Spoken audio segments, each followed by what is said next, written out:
कहानी की शुरुआत में हम साउथ अटलांटिक ओशन के बीच में एक एक्सप्लोरर या खोजी टीम को देखते हैं, जिस जहाज पर डेविड नाम का एक वेदर ऑफिसर था जो मौसम का अनुमान लगाता था। वे एक ऐसे आइलैंड की तरफ जा रहे थे जो समंदर के ठीक बीच में था। सरकार डेविड को वहां इसलिए भेज रही थी ताकि वह उस आइलैंड के बदलते मौसम पर नजर रख सके। इस काम के लिए डेविड को लगभग 1 साल वहीं रहना होगा। पूरे 1 साल मौसम का डेटा कलेक्ट करने के बाद उसे दोबारा वापस आना होगा। डेविड को पूरे साल का खाना और जरूरत का सारा सामान एक बार में ही दे दिया जाता है। काफी दिन सफर करने के बाद आखिरकार वे उस आइलैंड पर पहुंच जाते हैं। वे बोट की मदद से उस आइलैंड पर उतर भी जाते हैं। यह आइलैंड पूरी तरह से सुनसान था। वहां एक पक्षी भी दिखाई नहीं दे रहा था। उस आइलैंड पर एक लाइट हाउस और एक छोटा सा घर था जहां डेविड को रहना होगा, क्योंकि इससे पहले रॉबर्ट नाम का एक वेदर ऑफिसर यहीं रहता था। लेकिन अब उसकी ड्यूटी का समय खत्म हो गया था। उसने 1 साल तक उस आइलैंड से मौसम की जानकारी इकट्ठा की थी। अब उसकी जगह पर डेविड यहाँ पूरे 1 साल डेटा कलेक्ट करने के लिए रहेगा और उस पुराने ऑफिसर रॉबर्ट को इस जहाज के साथ वापस ले जाया जाएगा। लेकिन जब पूरी टीम उस घर को देखने जाती है तो वे हैरान रह जाते हैं, क्योंकि वहां किसी इंसान का नामो निशान नहीं था। घर के अंदर पुराने ऑफिसर ने अपना सारा सामान इधर उधर बिखेर कर रखा हुआ था। इसके बाद कैप्टन और डेविड सोचते हैं कि शायद लाइट हाउस में कोई हो सकता है। कैप्टन और डेविड बिना समय गंवाए उस लाइट हाउस की तरफ बढ़ते हैं और वे वहां एक अजीब नजारा देखते हैं। वे देखते हैं कि पूरा लाइट हाउस धारदार और नुकीली लकड़ियों से घिरा हुआ था, जैसे किसी ने जानबूझकर उसे बंद कर दिया हो ताकि कोई अंदर न घुस सके।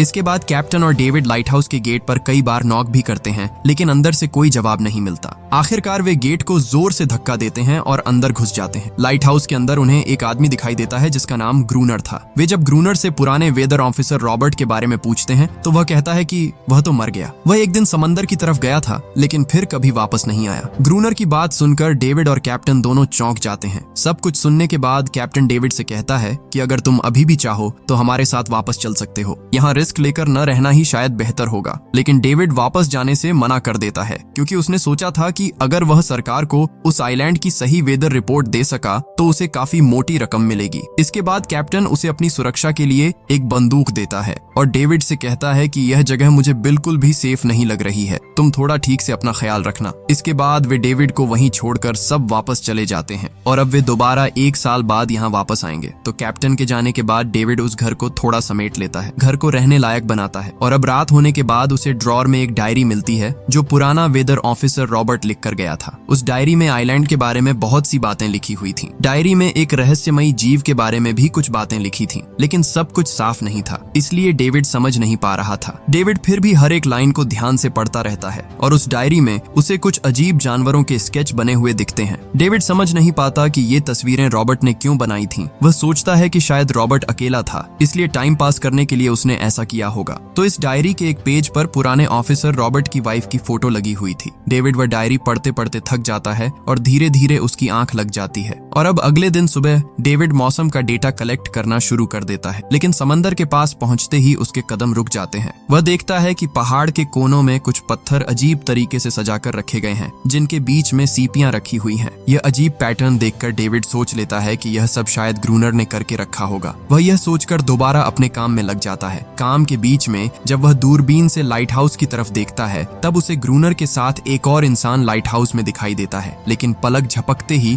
वह इंसान गायब हो जाता है। डेविड दोबारा उसे देखने की कोशिश करता है, लेकिन फिर उसे लगता है कि शायद यह उसका वहम हो सकता है। तो खैर, अब रात के वक्त डेविड अपने काम में बिजी था, तभी दरवाजे पर नॉक होता है। उसे लगता है कि यह शायद ग्रूनर होगा। डेविड उसका नाम लेकर बार बार पुकारता है, लेकिन कोई जवाब नहीं मिलता और तभी हाथ में लैंप लेकर डेविड दरवाजे की तरफ बढ़ने लगता है। अचानक उसके कानों में अजीब सी आवाजें गूंजने लगती हैं, जैसे कोई इंसान दरवाजे के बाहर बिल्कुल नहीं था। और वह देखता है कि गेट के नीचे से किसी अजीब क्रीचर का हाथ उसके घर के अंदर आने की कोशिश कर रहा है। वह इंसान का हाथ बिल्कुल भी नहीं था। यह देखकर डेविड के पैरों तले जमीन खिसक जाती है। वह तुरंत बेसमेंट की तरफ दौड़ता है और वहां जाकर छिप जाता है। कुछ ही देर में वह रहस्यमयी जीव घर के अंदर घुस जाता है। वह छिपकर डेविड को ढूंढने लगता है और डेविड बेसमेंट की एक छोटी सी दरार से उसे देखता रहता है। डेविड के हिलने डुलने से वह जानवर डेविड को देख लेता है। इसके बाद वह डेविड को मारने के लिए तेजी से झपटता है और दरार से डेविड को पकड़ने की कोशिश करने लगता है। डेविड तब खुद को बचाने के लिए तुरंत एक चाकू से उस जानवर की आंख पर वार कर देता है। वह जानवर चीखते हुए वहां से भाग जाता है, लेकिन वह किसी भी वक्त डेविड को मारने के लिए दोबारा वापस आ सकता है। और इस घटना के बाद डेविड को यह बात कंफर्म हो जाती है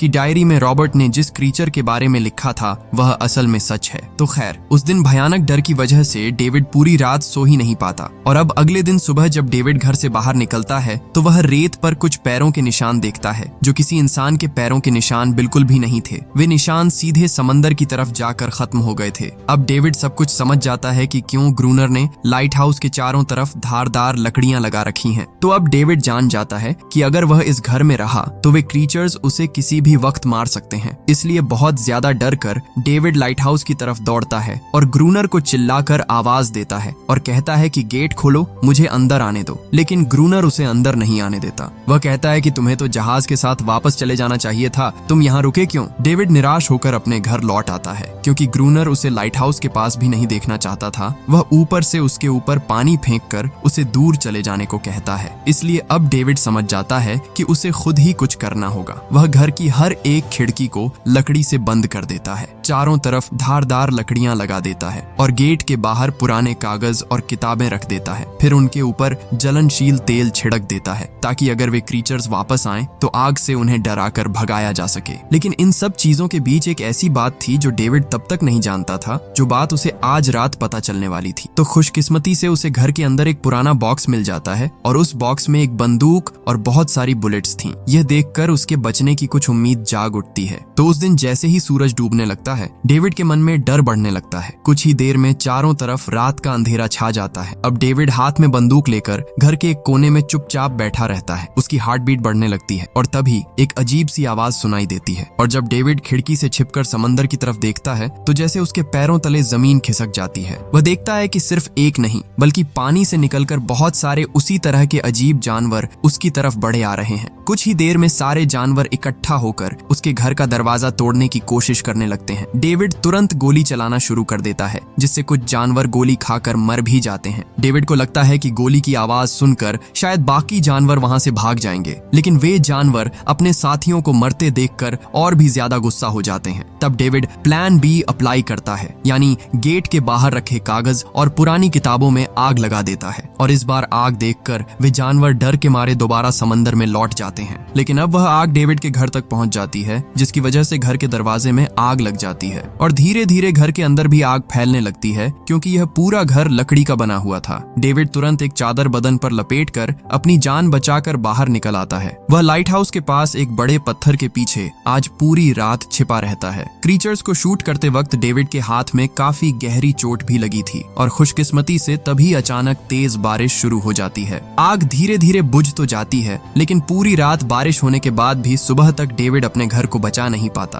क्योंकि पूरी रात में पूरा घर जलकर राख हो चुका था। अब डेविड को अगर जिंदा रहना है तो उसे लाइट हाउस में पनाह लेनी ही होगी। इसलिए वह अपनी राइफल उठाता है और लाइट हाउस के पास के पत्थरों के बीच छिपकर इंतजार करने लगता है कि कब ग्रूनर पानी भरने नीचे आएगा। जब ग्रूनर पानी भरने के लिए लाइट हाउस से बाहर निकलता है तभी डेविड उसके पीछे पीछे जाने लगता है। लेकिन तभी अचानक एक अजीब क्रीचर जो कि ग्रूनर के पास ही था वह डेविड के ऊपर हमला कर देता है, लेकिन किसी तरह डेविड उसे काबू कर लेता है। वह क्रीचर ग्रूनर का पालतू था। जब डेविड उस जानवर को शूट करने ही वाला होता है तभी ग्रूनर तुरंत डेविड को रोकते हुए कहता है कि प्लीज रुक जाओ, ये मेरा पालतू जानवर है। तो डेविड गोली तो नहीं चलाता, लेकिन वह मौके का फायदा उठाकर ग्रूनर के सामने एक शर्त रखता है। वह कहता है कि अगर इस क्रीचर को जिंदा रखना चाहते हो तो मुझे लाइट हाउस में पनाह देनी होगी, वरना मैं इसे मार दूंगा। तो ये बात सुनकर ग्रूनर राजी हो जाता है क्योंकि डेविड के पास काफी खाना और गन पाउडर था। शाम होने से पहले वे दोनों बचा हुआ खाना लेकर लाइट हाउस में लौट आते हैं और वे दोनों आराम से सो जाते हैं। तो अब अगले दिन सुबह वह जानवर चुपचाप डेविड का हाथ चाट रहा था। जब डेविड की नींद खुलती है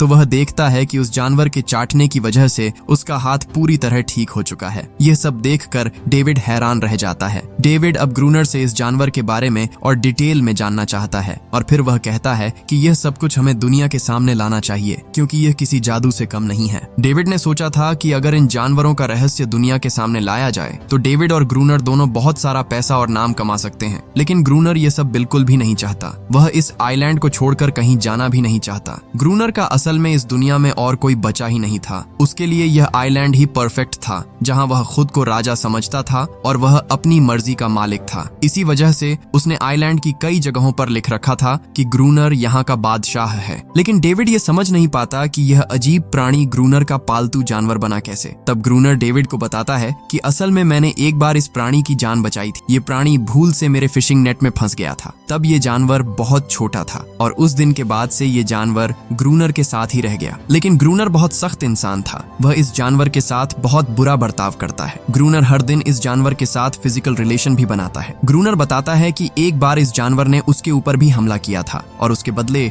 ग्रूनर ने उसे ऐसी सजा दी कि उस सजा के बाद से यह जानवर खुद को ग्रूनर का गुलाम समझने लगा। और यह सब देखकर आप लोग यकीनन यह समझ गए होंगे कि हर रात वे जानवर समंदर से बाहर क्यों निकल कर आते हैं। वे सब असल में इसीलिए आते हैं ताकि अपने साथी को ग्रूनर के चंगुल से छुड़ाकर ले जा सकें। लेकिन ग्रूनर तो ऐसा होने नहीं देता। वे जानवर दिन के उजाले में अटैक नहीं कर सकते क्योंकि सूरज की रोशनी उन जानवरों की स्किन को जला देती है। डेविड अब और यहाँ नहीं रहना चाहता। वह किसी भी तरह इस आइलैंड से अपनी जान बचाकर देश वापस लौटना चाहता है। तो खैर, शाम होना शुरू हो जाती है और ग्रूनर उससे कहता है कि बंदूक लेकर रेडी हो जाओ क्योंकि वे जानवर किसी भी वक्त हमारे ऊपर हमला कर सकते हैं। वे लाइट हाउस की सारी लाइट्स ऑन करके तैयार हो जाते हैं और कुछ ही देर में समंदर से बहुत ज्यादा तादाद में वे जानवर बाहर निकल आते हैं। वे लाइट हाउस की तरफ बढ़ने लगते हैं और ग्रूनर उनके ऊपर लगातार फायर करने लगता है। लेकिन डेविड पूरी तरह से डर जाता है। वह लाइट हाउस के अंदर की तरफ चला जाता है और ग्रूनर के बार बार कहने के बावजूद वह सिर्फ एक कोने में चुपचाप बैठा रहता है और कुछ ही देर में डेविड बेहोश हो जाता है। ग्रूनर पूरी रात अकेला ही उन जानवरों से लड़ाई करता रहता है और अब अगले दिन सुबह ग्रूनर गुस्से में डेविड के चेहरे पर पानी छिड़क कर उसे नींद से जगाता है और कहता है कि अगर तुम्हें जिंदा रहना है तो इन्हें मारना होगा, वरना तुम्हें लाइट हाउस से बाहर निकाल दूंगा और तुम्हें मेरी हर बात माननी होगी। रोज मेरे लिए पानी भरकर लाना होगा और लाइट हाउस के छोटे बड़े काम भी करने होंगे। अब डेविड के पास कोई दूसरा ऑप्शन नहीं था। इस वजह से वह ग्रूनर के कहे मुताबिक चलने के लिए मजबूर हो जाता है। डेविड अब ग्रूनर की हर बात मानने लगता है। लेकिन एक चीज थी जो डेविड को बिल्कुल भी पसंद नहीं थी।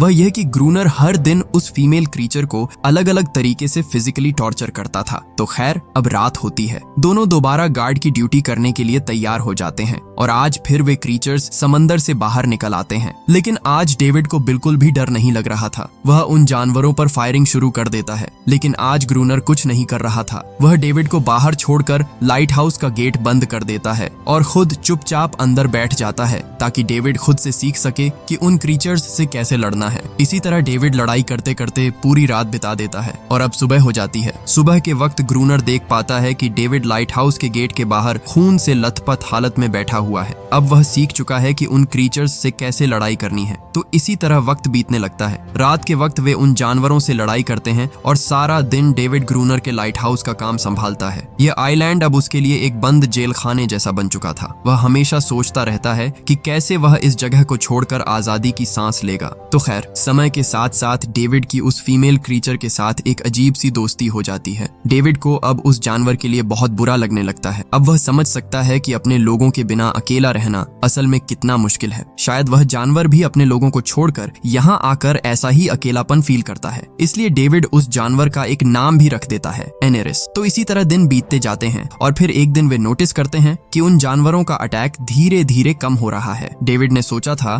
कि शायद ठंड के मौसम में वे जानवर कहीं और चले जाते हैं या वे शायद समझ गए हैं कि इन दोनों से लड़ाई करके असल में कोई फायदा नहीं होगा। लेकिन ग्रूनर उसे कहता है कि नहीं, ऐसा बिल्कुल भी नहीं है। वे असल में दोबारा अटैक करेंगे। वे बस अपनी पॉपुलेशन बढ़ा रहे हैं। तो इस तरह कुछ और दिन बीत जाते हैं और एक रात डिनर के बाद ग्रूनर और डेविड टाइम पास करने के लिए चेस खेलना शुरू कर देते हैं। लेकिन यहाँ ग्रूनर से एक बहुत बड़ी गलती हो जाती है। वे दोनों खेल में इतने खो गए थे कि लाइट हाउस की लाइट ऑन करना ही भूल जाते हैं और इधर अंधेरे का फायदा उठाकर वे जानवर उनके ऊपर अटैक कर देते हैं। डेविड देखता है कि क्रीचर्स की तादाद आज इतनी ज्यादा थी कि दोनों मिलकर ज्यादा देर तक लड़ाई नहीं कर सकते थे और इसके अलावा इस बार उनके पास कोई प्लानिंग भी नहीं थी। बंदूक की गोलियां भी लगभग खत्म होने वाली थीं। किसी तरह अपनी जान बचाते बचाते वे लाइट हाउस के टॉप फ्लोर पर पहुंच जाते हैं। लेकिन इसी बीच ग्रूनर के पैर में काफी गहरी चोट लग जाती है। वे क्रीचर्स आज उनके ऊपर बहुत ज्यादा गुस्से में थे। वे इतने ज्यादा आक्रामक थे कि ग्रूनर और डेविड किसी भी तरह उनका सामना नहीं कर पा रहे थे। दोनों को ही लगता है कि आज शायद उनकी मौत पक्की है। लेकिन खुशकिस्मती खुशकिस्मती से तब तक सुबह हो जाती है और जैसे ही सूरज धीरे धीरे उगता है वे जानवर लाइट हाउस छोड़कर तेजी से समंदर में वापस चले जाते हैं। तेज धूप निकलने के बाद एनेरिस ग्रूनर के जख्म को ठीक करने की बहुत कोशिश करती है, लेकिन तब तक डेविड समझ जाता है कि वे उन जानवरों से लड़ाई करके जीत नहीं सकते क्योंकि उनकी गोलियां खत्म होने की कगार पर हैं और उनके पास खाना भी इतना ज्यादा नहीं है कि वे ज्यादा दिनों तक टिक सकें।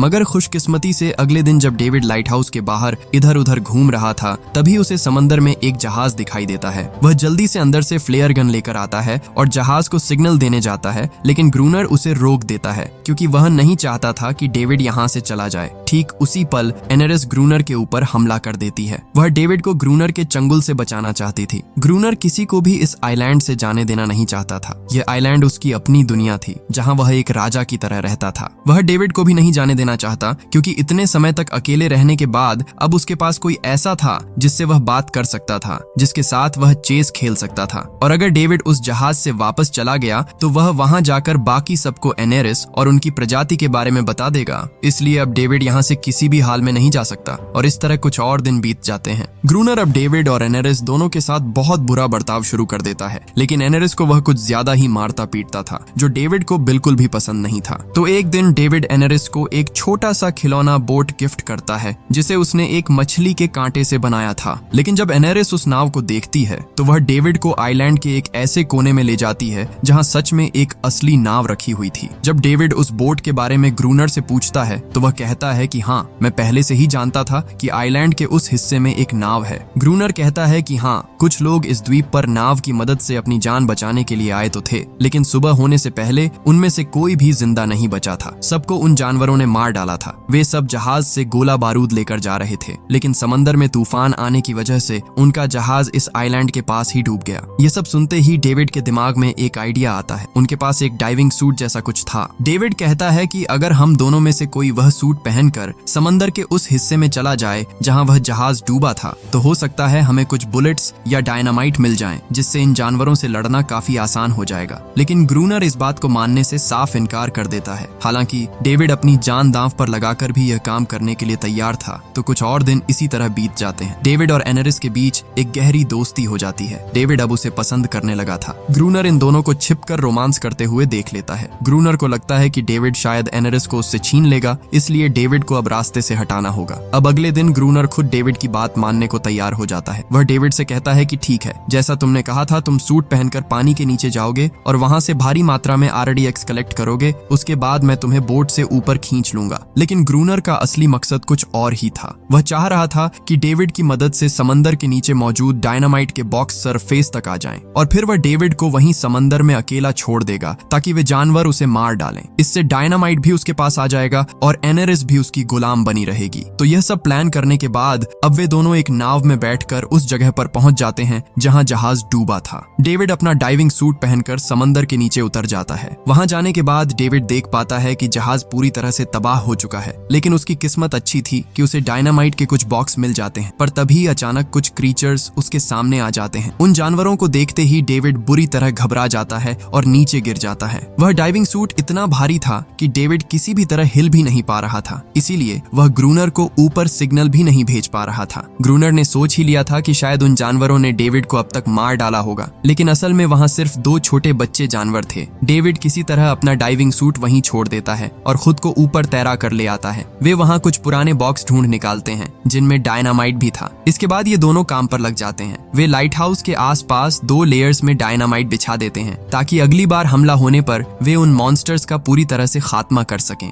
तो इस तरह कई महीने बीत जाते हैं और बर्फ गिरने का सीजन आ जाता है, लेकिन एक बार फिर वे क्रीचर्स गायब हो जाते हैं। अचानक से हर तरह का हमला बंद हो जाता है, जैसे उन जानवरों को पहले ही खबर मिल गई हो कि उन्हें मारने के लिए एक जाल बिछाया गया है। इसी वजह से वे अब तक यहाँ अटैक करने नहीं आ रहे थे। तो ग्रूनर को लगता है कि शायद एनेरिस ने उन क्रीचर्स को सावधान कर दिया है, जिसकी वजह से वह उस दिन एनेरिस के ऊपर बहुत ज्यादा अत्याचार करने लगता है। लेकिन इस बार डेविड उसे रोक देता है। तो आखिरकार वे दोनों मिलकर एक नया प्लान बनाते हैं कि वे लाइट हाउस का मेन गेट खुला रखेंगे ताकि उन जानवरों को उनके पास आने की हिम्मत मिल सके, और जैसे ही वे पास आएंगे तभी डायनामाइट से वे उन सबको उड़ा देंगे। तो डेविड अब बाकी जानवरों को बुलाने के लिए एनेरिस को लाइट हाउस के टॉप पर जाकर चिल्लाने के लिए कहता है। तो हमेशा की तरह एनेरिस की आवाज सुनकर बाकी सारे जानवर गुस्से से बिलबिला उठते हैं। तो अब वे क्रीचर्स जब देखते हैं कि लाइट हाउस का मेन गेट खुला हुआ है तो उन्हें लगता है कि एनेरिस को छुड़ाकर ले जाने का यह बहुत अच्छा मौका है, लेकिन असल में यह तो उनके लिए एक मौत का जाल था। तो कुछ ही देर में वे जानवर समंदर से बाहर निकलने लगते हैं। वे सीधे लाइट हाउस के मेन गेट की तरफ बढ़ते हैं और वे जैसे ही अंदर घुसते हैं डेविड के ऊपर हमला कर देते हैं। डेविड भी हिम्मत दिखाता है और उस क्रीचर के चंगुल से खुद को छुड़ा लेता है। जैसे ही वे सारे जानवर लाइट हाउस के पास पहुंच जाते हैं तभी ग्रूनर डायनामाइट का लीवर दबा देता है, लेकिन बदकिस्मती से कोई ब्लास्ट ही नहीं होता। असल में डेविड ने उस लीवर का कनेक्शन निकाल कर रखा था और ग्रूनर उसे दोबारा लगाना भूल गया था। तो डेविड तुरंत ऊपर की तरफ दौड़ता है और डायनामाइट का तार जोड़ने का काम शुरू कर देता है, लेकिन तब तक वे जानवर लाइट हाउस पर चढ़ने की कोशिश करने लगते हैं। तो जैसे ही कनेक्शन पूरा हो जाता है वैसे ही डेविड पहली लेयर का डायनामाइट उड़ा देता है, जिसकी वजह से बहुत सारे क्रीचर्स इस ब्लास्ट में खत्म हो जाते हैं। लेकिन अभी भी सैकड़ों मॉन्स्टर्स लाइट हाउस पर हमला करने के लिए तैयार खड़े थे। इस वजह से ग्रूनर दूसरी लेयर का भी ब्लास्ट कर देता है। तो इस बार डायनामाइट के जोरदार धमाके से वे दोनों बेहोश हो जाते हैं। और अब अगले दिन सुबह जब दोनों को होश आता है तो वे देखते हैं कि एनेरिस वहां थी ही नहीं और उस भयानक ब्लास्ट से चारों तरफ सैकड़ों मरे हुए क्रीचर्स पड़े थे। ग्रूनर अब ढूंढ ढूंढ कर उन जानवरों को मार रहा था जो अभी भी जख्मी हालत में थोड़े बहुत जिंदा बचे हुए थे।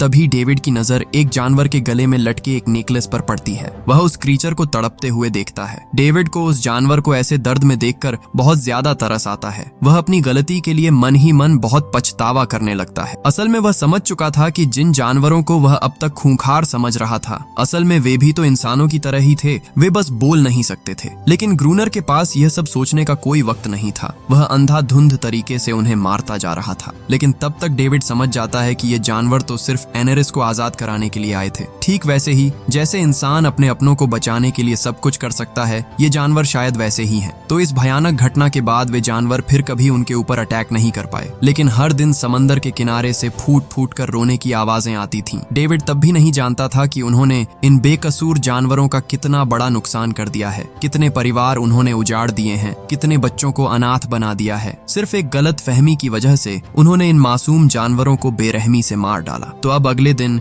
डेविड समंदर के पास उन क्रीचर्स के कुछ छोटे छोटे बच्चों को देखता है। ये सब वे थे जिन्होंने अपने परिवार को खो दिया था। डेविड पत्थरों से एक गोल सर्कल बनाता है जिसके बीच में वह उस छोटी खिलौना बोट को रख देता है ताकि एनेरिस उसे देखकर वापस आ जाए। डेविड कई घंटों तक इंतजार करता है लेकिन एनेरिस वापस नहीं आती। तो अगले दिन सुबह नींद से जागने के बाद डेविड देखता है कि ग्रूनर अभी भी सो रहा है। ग्रूनर के पास कुछ पुराना सामान रखा हुआ था, उनमें एक पुरानी तस्वीर भी थी। और जैसे ही डेविड उस तस्वीर को देखता है वह हैरान रह जाता है क्योंकि वह लड़की जिसकी फोटो उसने पहले दिन पुराने ऑफिसर रॉबर्ट की डायरी में देखी थी वह कोई और नहीं बल्कि ग्रूनर की पत्नी थी। असल में 1 साल पहले इस आइलैंड पर आया वेदर ऑफिसर रॉबर्ट मरा नहीं था बल्कि उसने अपनी पहचान बदल ली थी। यानी ग्रूनर ही असल में वेदर ऑफिसर रॉबर्ट था, बस उसने अपना नाम बदल लिया था क्योंकि अब वह इस आइलैंड को छोड़कर कहीं और जाना नहीं चाहता था। ये सब देखकर डेविड भी यह उम्मीद छोड़ देता है कि वह कभी इस आइलैंड से बाहर निकल भी पाएगा क्योंकि ग्रूनर शायद उसे मार भी सकता है। तो खैर अगले दिन शाम को जब डेविड समंदर के किनारे जाता है तो वह देखता है कि उस सर्कल के अंदर रखी छोटी नाव अब वहां नहीं है, लेकिन वह ठीक उसी जगह पर एक छोटे क्रीचर के बच्चे को देखता है जिसके हाथ में वह नाव थी। डेविड अपने हाथ में मौजूद जलती हुई मशाल को उस सर्कल के बीच में फेंक देता है ताकि वह यह समझा सके कि उसका मकसद लड़ाई करना नहीं है और उसे देखकर कोई खतरा न समझे। वह उन जानवरों के साथ दोस्ती करना चाहता है। तो खैर कुछ देर बाद समंदर की लहरों से एनेरिस बाहर आती है और उसके पीछे क्रीचर्स का एक पूरा ग्रुप भी समंदर से ऊपर आ जाता है। लेकिन इस बार कोई डेविड पर अटैक नहीं करता क्योंकि अब वे भी शांति चाहते हैं। उनका मकसद सिर्फ अपने बच्चों के लिए एक सेफ जगह ढूंढना था। लेकिन तभी वहां ग्रूनर हाथ में बंदूक लेकर पहुंच जाता है। ग्रूनर सोचता है कि अगर सब कुछ शांत हो गया तो वह सब पर राज करने वाला या सबसे ताकतवर इंसान है, ये कैसे फील करेगा। डेविड उसे समझाने की कोशिश करता है